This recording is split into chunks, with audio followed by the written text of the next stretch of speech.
La Fondation Payot pour la promotion de la lecture. Payot et Notre Temps Vivre bien, vivre mieux vous présente Marque-Page.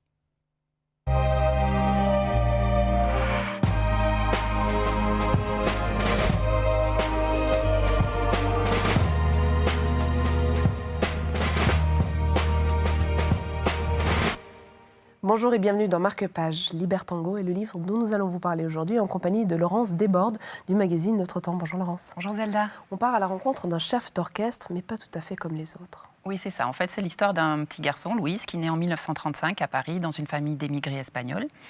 Et il se trouve qu'il y a un problème à la naissance. Enfin, on sait pas trop, on ne comprend pas trop dans le livre quel est son handicap, mais enfin, il est hémiplégique. Il a tout un côté qui est paralysé. Et cet enfant n'est pas aimé, ni par son père, ni par sa mère, puisqu'ils le prennent pour vraiment le ratage de leur vie.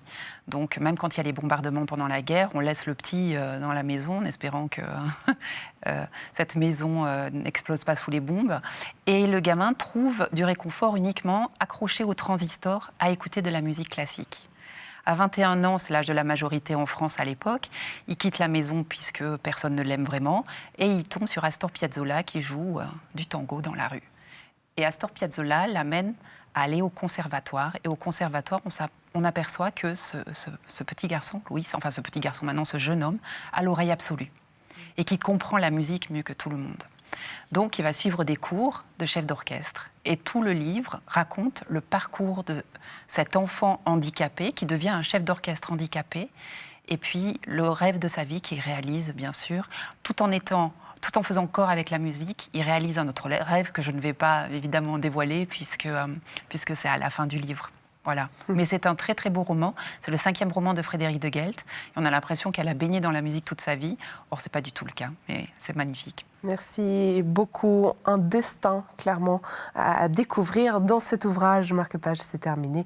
Mais pour d'autres histoires touchantes, vous pouvez vous reconnecter chez nous sur la télé dès demain.